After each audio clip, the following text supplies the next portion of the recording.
Hello everyone, and welcome to another installment of Griffin Insiders. I'm your host, Claire Dirrigl, joined again by USA Vice President Anthony Kroese and Griffin Editor Aidan. We're also joined today by Ashley Maciejewski to talk to us about PD's Pride Week. So thank you all for being here today. We're really excited for the show. Of course, your hair looks even better this week. Does it really? It does. Wow, It you guys are just too nice to me. I could get used to this. But we're going to get back to Ashley.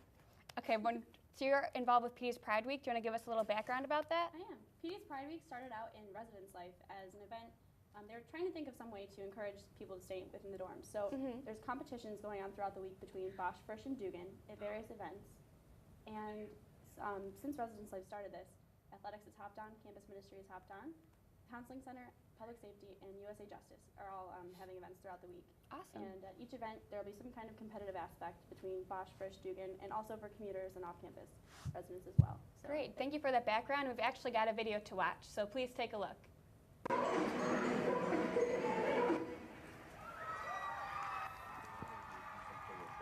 So we got into this little brainstorming exercise, and we're talking about maybe closing down Jefferson. See if the city would give us permission to use that, and we would bed race in the middle of January, February, March to go from the student center, and maybe Bosch versus Dugan, maybe clubs could have a different bed, and we could race to the Kessler Center for a game, because a lot of other colleges and universities across the country, they do bed races. Maybe 200, 300 people who, some of them probably who never been to a basketball game before, coming to this game and just seeing a little bit more about athletics, about the culture. I was talking with Matt Dueno. They made it as a prospective student day now. So they're going to have some students spend the night here, and they'll be able to attend this event. Is there a way to engage freshmen, to get them excited, to do programming differently that's bigger, but also having them come out to have a good experience? We have the basketball game on Thursday, and it just so happened that there to be a blood drive on Wednesday. Okay. So that was it. That's how this thing took off. Bosch and Dugan are competing to try to get the most PD points, and the building between Bosch and Dugan that has the most PD points will win a free Starbucks breakfast on the Tuesday that after this week occurs. We started doing this. I was thinking like Niagara game. Niagara game sells out. The place is mobbed. But you're also having people from Niagara coming to the game. The local community and the media is heavily influenced in that game. So people come out to come to that event. This event against Quinnipiac, on a Thursday night, not even a weekend, the community's not really going to come as much. They're going to do something else. They're going to go home, spend time with the family. They have to work the next day. So I think the crowd's going to be smaller from the community. You're not fighting with the local school. So everybody who's at this game is just us. Just Canisius. And I would love to just sell out a Canisius game that's just Canisius based.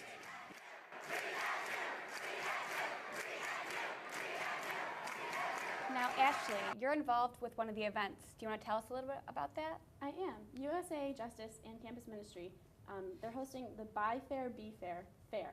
And I'm a Justice Chair for USA and Justice Intern at Campus Ministry. So we're coming together to host this fair. It's like a craft show style event with different tables, one for each vendor.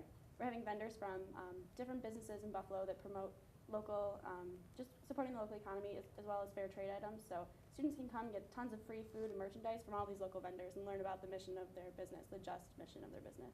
That's great, because I know one of the main issues we've been talking about here on Griffin Insiders is trying to get students to participate in on-campus activities. So I think that's a great way to do it.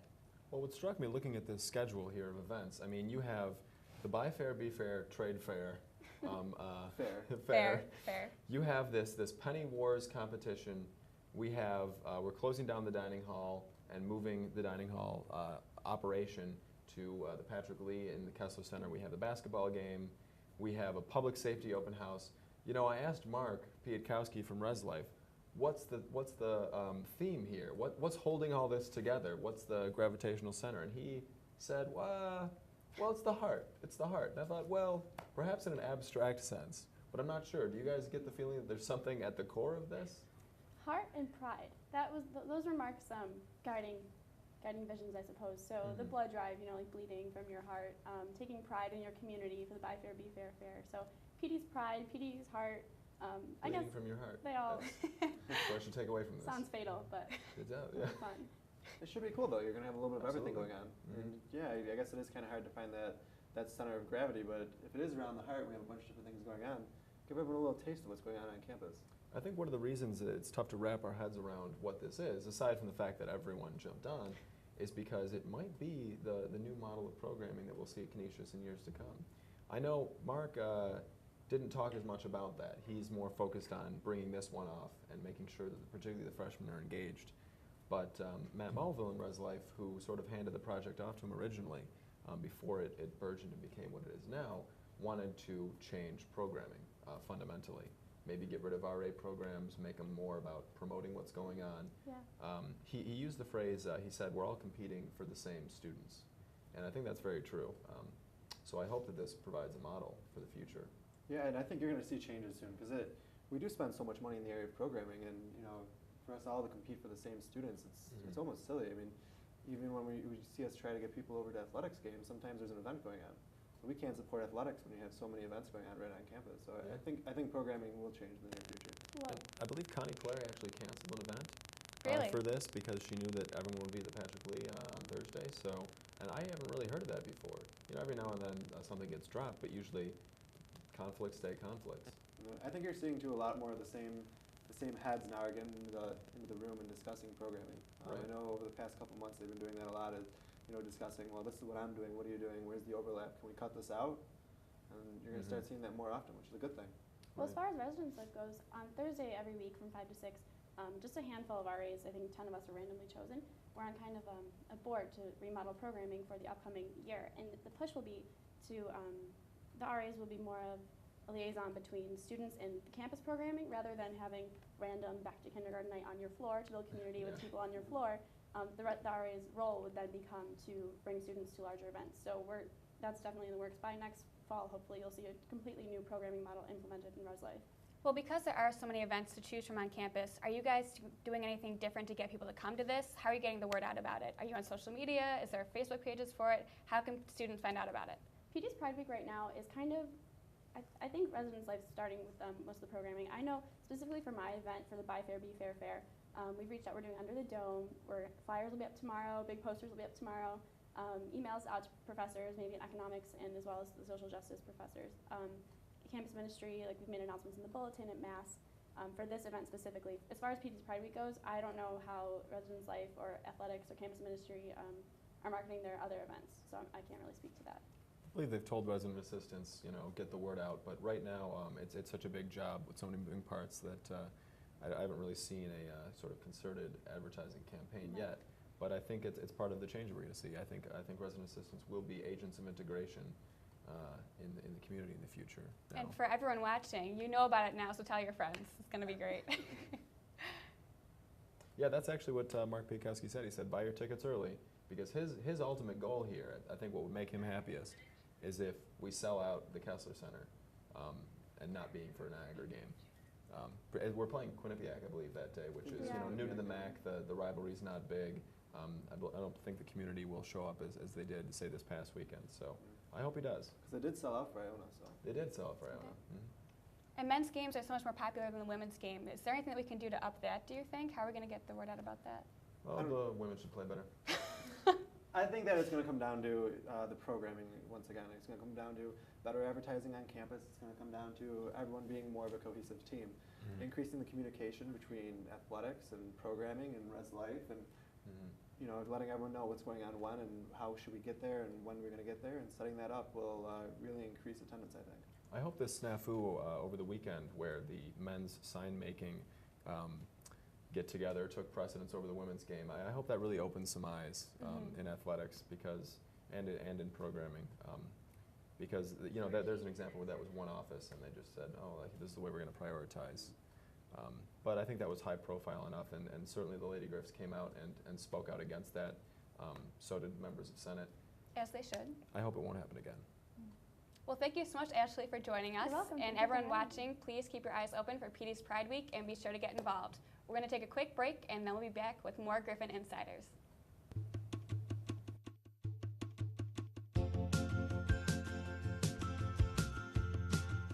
There was one day that we had just done the cardiovascular unit, in class that day.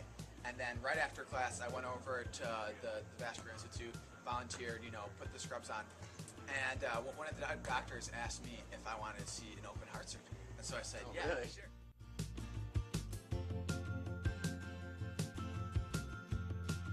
I came into Canisius as obviously as a freshman, not really sure what I wanted to do. I ended up taking a digital media arts class, and that really just kind of jump-started, my career. And I think being where we are in the city and in the world with the medical campus that we have here is really an opportunity that I wouldn't have anywhere else.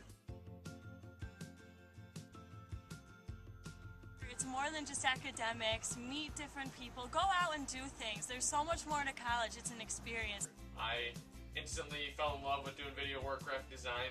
I started pursuing more and more opportunities in the school, whether it was doing admissions videos on the sides. I did a couple videos for alumni relations, the president of the college, and then I actually got noticed last year, and they sent me over to the Philippines to create a feature-length documentary. I lived with the host family while I took classes in Spanish with Spanish professors at the University of Oviedo, and I was a Spaniard for a semester, and it was the best decision I made as a college student.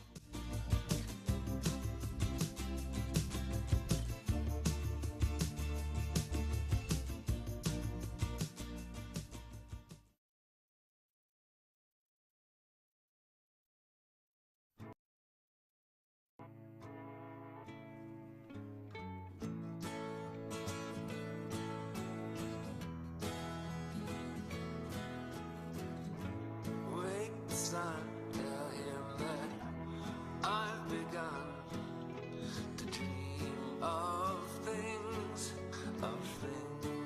to come, and tell the trees not to look for me. I'm going to find some peace of mind. Wake the sun, wake the sun, wake the sun, wake the sun.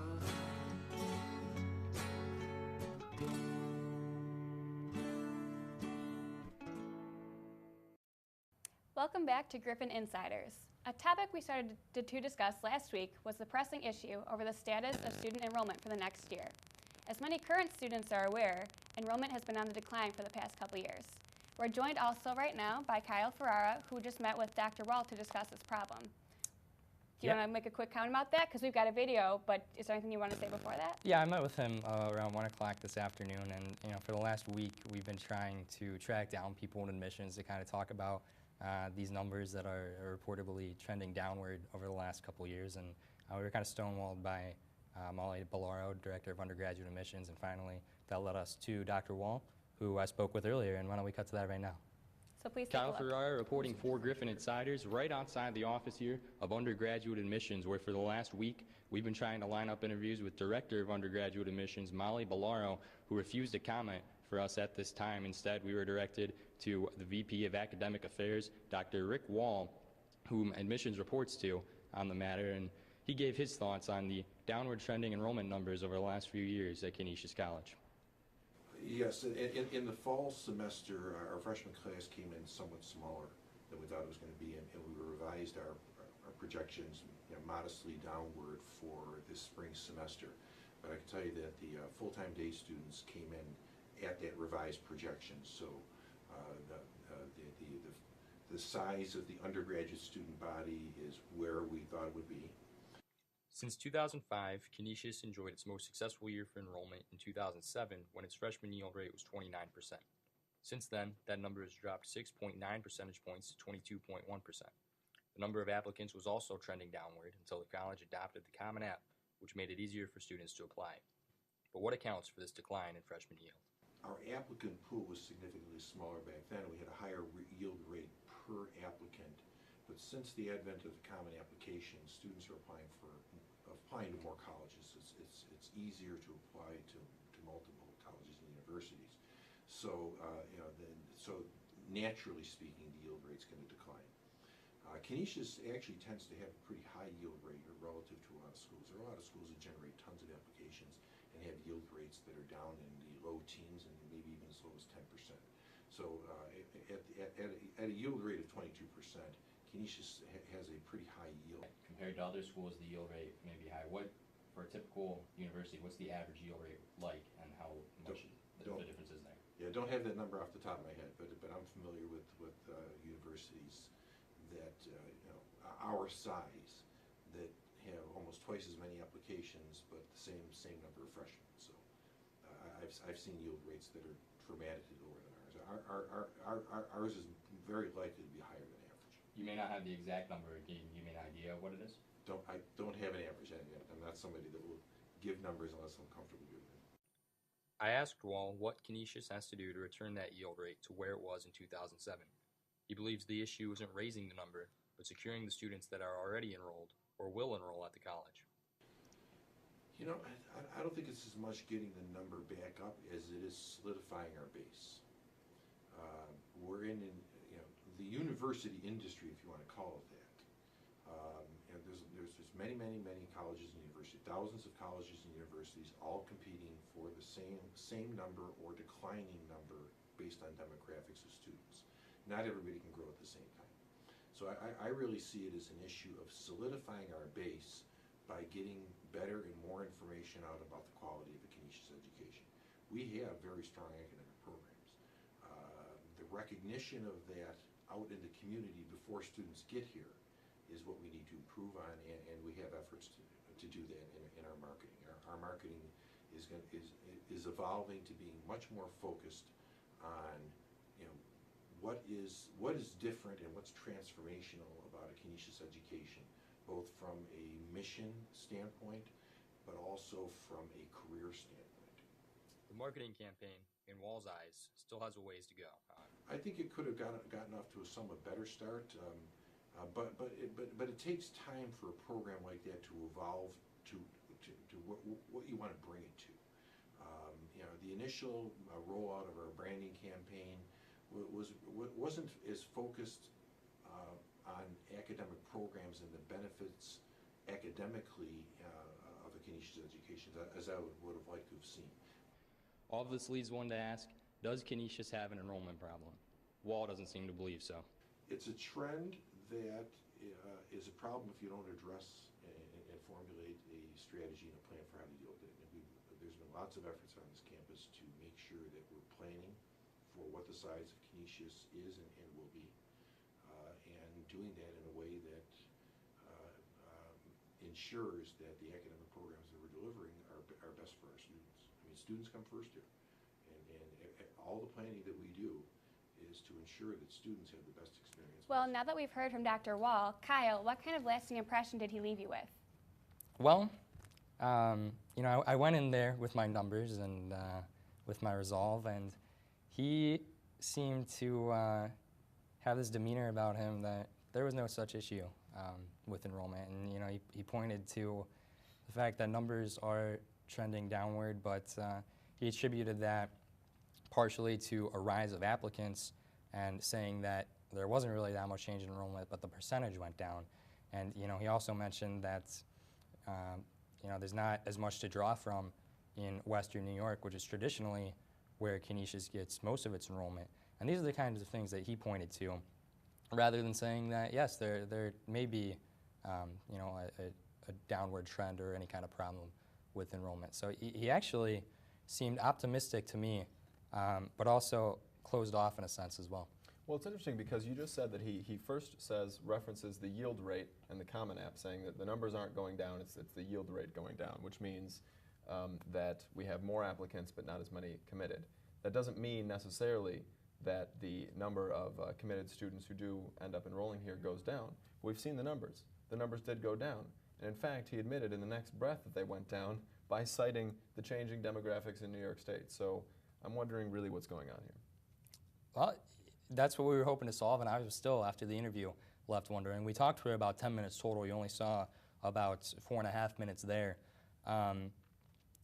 But it didn't answer the questions that we hoped to get answered. And it's unfortunate, I think, that most people in admissions weren't willing to help us find these answers, because we're trying to improve this problem, or if it even is a problem, at Canisius by talking about it. And Everybody was so closed off to it, which almost makes it seem that it might be deeper than, Did you ask Wall why we've had such trouble getting interviews with members of the admissions department?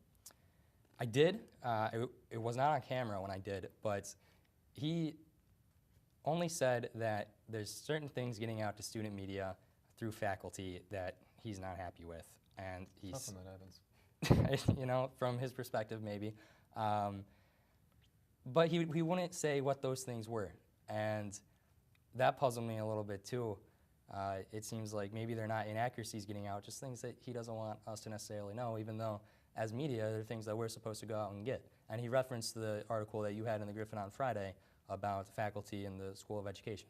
Well, like my neighbor Joel always used to say, when there's a leaky tap, call the plumber. Did he? Is that what he said? And as far as enrollment goes, I think what Dr. Wall's trying to say is that a bird in the hand is worth two in the bush. I mean, you've... But my question to Dr. Wall is, what about three birds in the cage? Wow, so profound. I'm going to interject for a minute. Do you think that this is a problem being felt by a bunch of other schools? I mean, we all know that the economy is tough, and getting money to go to college and taking out loans is getting higher and higher every year. This might not be a problem that's just totally unique to Canisius. And do you think maybe they're trying to kind of keep it under wraps just so they don't discourage any more enrollment problems? Or It's definitely not just Canisius. We've been hearing that since, last year. Though, it is very Yeah. true. When we did attend National Jesuit Student Leadership Conference this past year, it was a topic actually that was brought up. Right. With, many of our student government cohorts was enrollment's going down, and what are you doing to keep your student government as effective as it usually is? And you see it everywhere. It affects everything from who your student government members are to your student tax dollars, because less students means less money in the pot for our clubs and student organizations. Absolutely. So it affects our events, affects everything. Yeah, the question is not, do we see falling enrollment? We do. There's no question, which makes me a little confused seeing that clip, and nor is the question why. The question at this point is what now? And that's still, I suppose, not answered. The only answer that he offered on that front was, well, people are working hard. And what are they working hard on? The only word that he dropped was recruiting, which, yeah, you want to recruit people here. How are you going to do it? We've got a new marketing campaign as of last year, and he mentioned that he wasn't necessarily as happy with it in its first year as he thinks it could have been, but he mentioned that that's evolving. Didn't say how it's evolving, just that it is. So there was, a certain vagueness to, the ways that they're addressing the problem. well, with recruiting, are they usually going for out-of-state students? Because those are harder to reel in than the local kids, because there's a lot of feeder schools around Buffalo that send a bunch of kids. I know at least two of us on this panel right here are from Buffalo schools. Are they going to try and reach out more to local kids because Canisius is so close? Or are they going for further out?